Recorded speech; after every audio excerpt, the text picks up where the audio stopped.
ฟ้าประธานท่านผู้บวชชินวัตรคือราชันครับยี่ห้อนี้ที่ผู้หญิงดูกันยาวๆครับไปดูดูคุณนะครับนี่นะครับสุดสันติสอจอนะครับ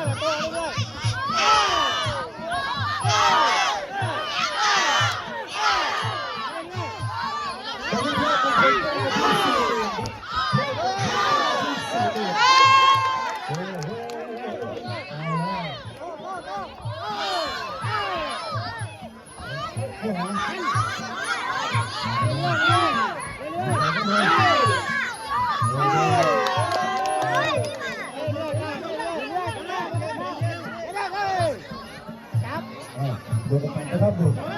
เอาช็อตได้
การเช็คนี่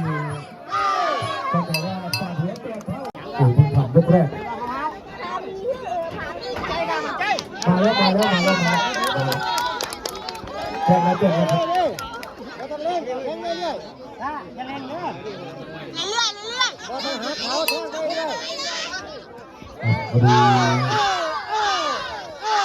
ยกที่สองจะสู้กันที่3-4ครับโดยยกจะสู้กัน3-4ครับ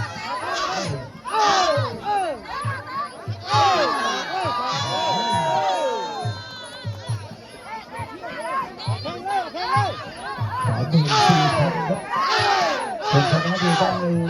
รับรางวัลอัดฉีดจากผลิตภัณฑ์กันสันเชียร์วันอีก1รางวัลครับ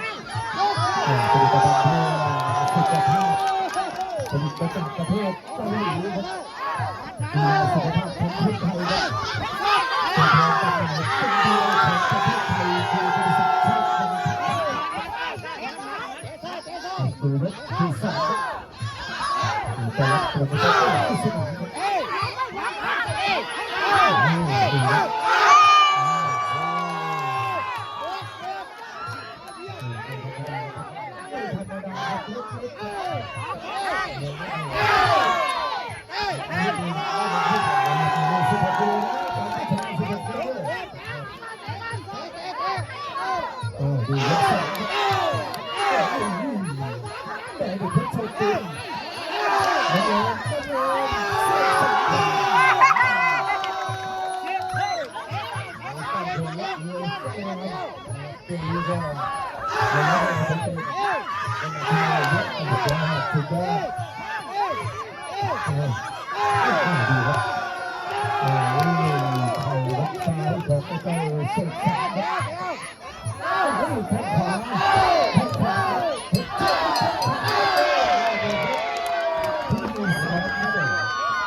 34,000ครับ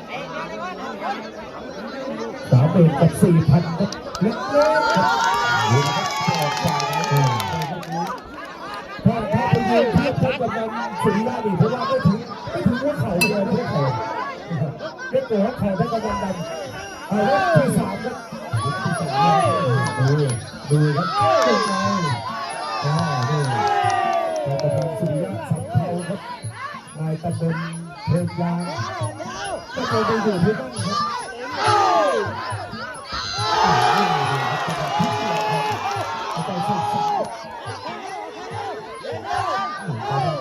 บ ไม่ได้นะชกชกดูได้โ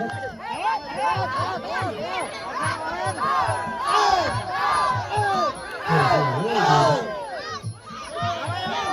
ไม่น่าเชื่อครับโอ้ยเล็กๆเราสู้กัน34,000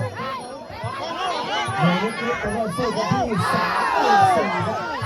เอาลูกหน่อยเอาลูกหน่อยทุกอย่างโอ้โหดูการเชียร์ครับการเชียร์2,000 ต้องยอมรับ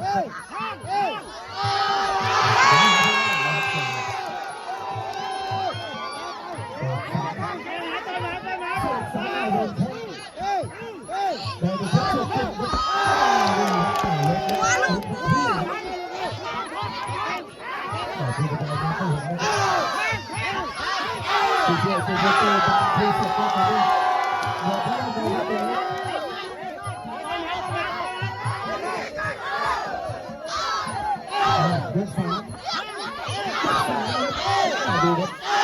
โอ้โหดูคุณแต่มาชมมวยดูหุ่นเป็นแบบนั้นเลยครับผลงานการตัดแต่งท่านพระอาสมฤทธิ์ชัยครับโอ้โหยกสามยก4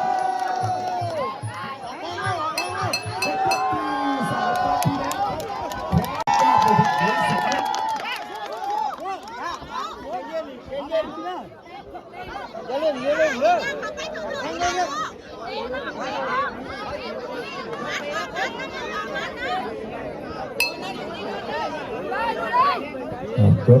รับ34,000ครับโอ้ยที่สองโอ้โหมวยคู่นี้ต้องมีภาคสองต้องมีภาคสามยก4โอ้โหมา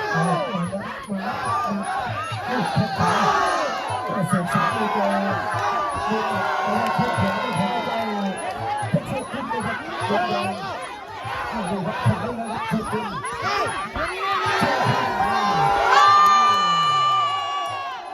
โดนเล็กๆเราสู้กัน34,000ค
รับออกไปไม่ต้องออกมันเอาหุ่นไปบ้านจะไหนออกกันดูดีๆได้มือสูงไว้ยกสุดท้ายครับสุดท้ายครับแดงเป็นจุดเป็นพอที่เยอะเลยสองจ่า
ไปรับที่ทำสี